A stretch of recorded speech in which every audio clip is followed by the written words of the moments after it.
Hello there and welcome to World Football Graphics, and today we are looking at 20 biggest traitors in football history.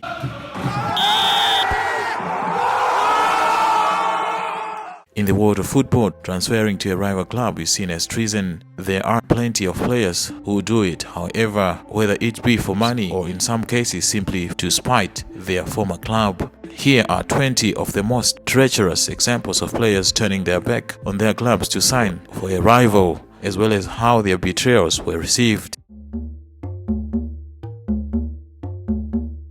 The whole of Naples was left appalled by Gonzalo Higuain's decision to leave Napoli for rivals Juventus in 2016. Fans flushed their jerseys into the sewers. His image was ripped down from billboards, and local restaurants even said they would offer discounts if he became injured for his new club, according to some reports. A local rapper known as Enzo Dong even wrote a song about his betrayal, to which the chorus goes, "I'll only enjoy myself once Higuain dies." The Divine Ponytail was a star for Fiorentina in the late 1980s before moving to Juventus in a record $11 million deal at the turn of the decade. Massive disobedience erupted in Florence upon the announcement of the deal, during which 50 people were injured as bricks, chains, and even Molotov cocktails were thrown. Fiorentina's president, Flavio Pantello, who was forced to take refuge by locking himself in the Stadio Artemio Franchi during the riots, later saw the club out of fear for his own safety. Standard Liège fans are not ones to hide their feelings. In January 2015, their former star Steven Defoe returned to Stade Maurice de France as an Untold player. He was greeted with a giant 3-story banner featuring a picture of horror villain Jason Voorhees holding his decapitated head alongside the words "Red or Dead." Clearly unhappy with their reception, Defoe was shown a red card in the second half for kicking the ball at the Liège fans who had unfurled the flag. "I think it would upset Spurs fans if I went to Arsenal. Not that I'm going to," so Campbell said in the January of 2001 amid speculation about his Tottenham future, according to Sky Sports. Roll forward to July, and that's exactly what Campbell did, signing for Arsenal on a free transfer, bringing to an end his 8-season spell at White Hart Lane. Perhaps the worst part for Tottenham fans, however, was that the move was a complete surprise. "We had an agreement that never came out," Arsene Wenger, the Arsenal manager, at the later time told the club website. "I remember his press conference when I said we will announce a player. Nobody turned up. It was here at the training ground. There were only 2 press people here. I will never forget the press faces when Sol Campbell came in." Sol Campbell from Tottenham, they couldn't believe it. Johnston established himself as a fan favorite by scoring 52 goals for Celtic between 1984 and 1987 before moving to French side Nantes. After just 1 season abroad, the Scotsman announced at a press conference he was to return to Celtic. However, he pulled out of the deal at the last minute, instead to join Rangers. Not only did his U-turn anger Celtic fans, Rangers supporters were also furious due to the fact that Johnston was a Roman Catholic. Rangers, a Protestant club, had not openly signed a Catholic since the end of World War I, and the club supporters protested by burning scarves and jerseys outside Ibrox. According to many reports, John had to live in London through fear of being attacked by either set of fans.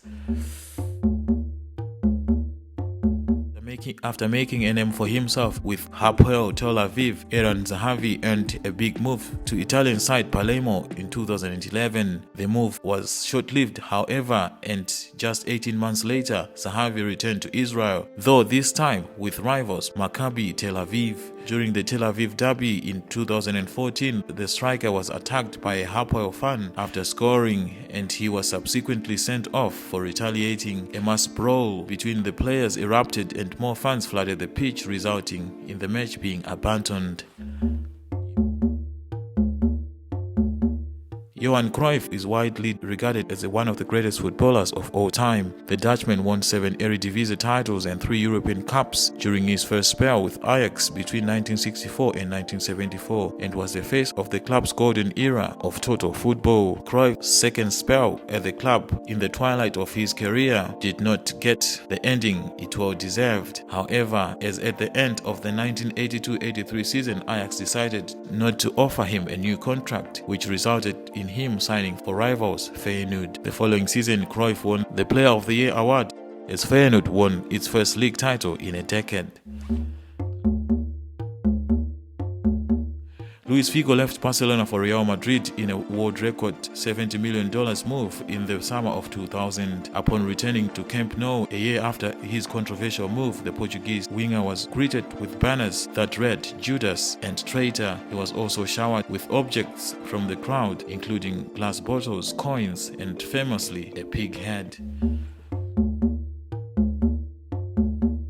It's not uncommon for players to switch between Borussia Dortmund and Bayern Munich, but it was Mario Götze's decision to announce his move on the eve of Dortmund's Champions League semi-final against Real Madrid in 2013 that made his move particularly contentious. Götze came under heavy criticism from the club's fans for the reveal, with Dortmund subsequently requesting police presence at its training sessions in the days that followed for fear of reprisals. It could have been timed better, Dortmund boss at the time Jurgen Klopp said after. "Now I can say that time heals everything. It's going to take a while."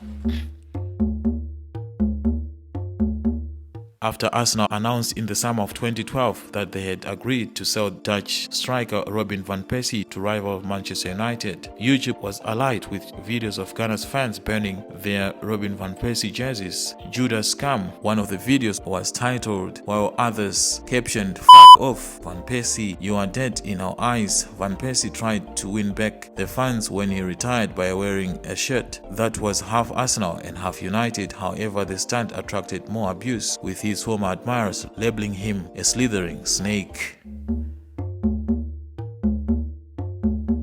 While he may have swapped from the red side of Manchester to the blue in 2009, Carlos Tevez isn't hated by United fans, as you might expect. The Argentine's move to Manchester City was somewhat forced upon him by United manager at the time, Sir Alex Ferguson, who until it was too late refused to extend Tevez's contract at Old Trafford. According to numerous reports, Tevez had young children at the time and did not want to uproot them from the area. One historic season at Barcelona in 1996, in which Ronaldo scored 47 goals in 49 games, saw Inter Milan pay $22 million for his services, where he again shone, scoring 34 times in his debut season. Injuries, however, meant the Brazilian would barely feature for the Italian club before he moved to Real Madrid in 2002. After 4 years as Madrid's top player, he then went back to Italy, this time with AC Milan. Never one to shy away from controversies, Zlatan Ibrahimovic has played for 3 of Italy's biggest teams, Juventus, Inter Milan and AC Milan. It was the Swedes' switch between the former two, however, that caused the most uproar. Ibrahimovic helped guide Juventus to consecutive Serie A titles in 2005 and 2006. However, the club was found to be involved in a match-fixing scandal and it was relegated to Serie B. Many of the club's biggest stars, such as Alessandro Del Piero, David Trezeguet and Pavel Nedved, pledged to stay. However, Ibrahimovic demanded to leave, threatening legal action before joining Inter.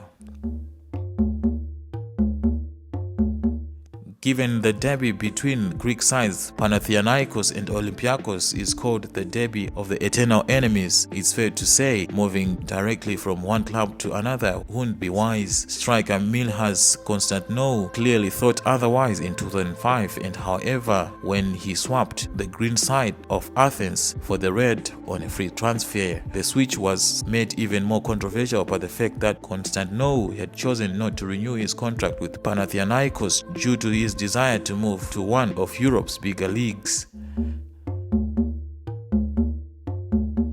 A Emre can also count himself as one of Turkish football's biggest ever traitors. Not only did the Turkish midfielder join rivals Fenerbahce in 2008, 7 seasons after leaving boyhood club Galatasaray, he then went to declare he had been a Fenerbahce fan his whole life, and that kept posters of the club's greatest players on the walls of his house. Clark, a boyhood Newcastle fan, might have left St James Park for rival Sunderland in 1997, but he never really crossed the divide at heart. Less than 2 years into his spell at the Stadium of Light, Clark was spotted at the 1999 FA Cup final supporting Newcastle wearing a t-shirt saying, "Said Markham Bastards." Markham is an informal nickname for people from Sunderland. He never played for Sunderland again, and later went on to say signing for the club was a mistake, according to reports.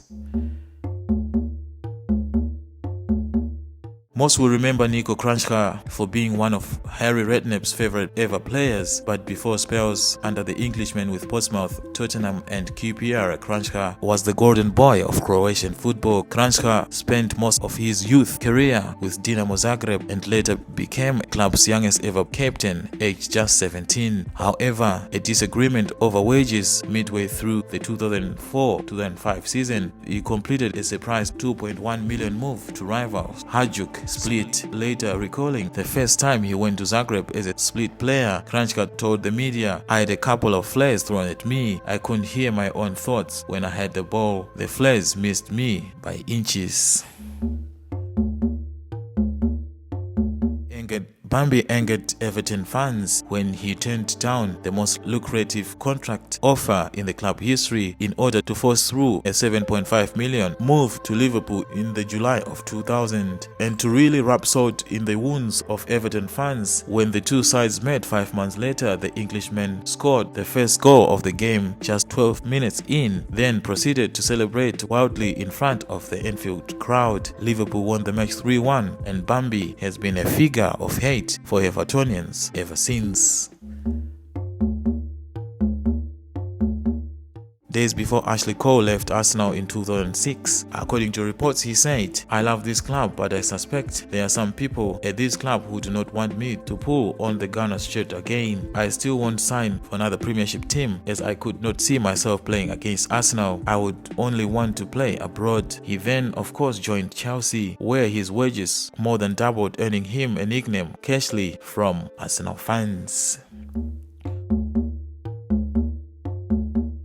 Over 100 players have played for both Boca Juniors and River Plate, but none have caused quite a stir, quite like Oscar Ruggeri. A Boca Juniors youth product, Ruggeri had made over 150 appearances for the club when, in 1984, with Boca Juniors on the verge of bankruptcy, the Argentine defender committed nothing short of treason by jumping ship to rivals River Plate. The Boca Juniors fans' reaction was unthinkable. "When I went from Boca Juniors to River Plate, they set my house on fire with my parents inside," Ruggeri said. Well, that's all for the 20 of football's biggest traitors in history. If we have other traitors that we left on the list, please don't hesitate to mention them in the comment section below. As always, don't forget to like, subscribe and share this video. Until next time, it's goodbye for now.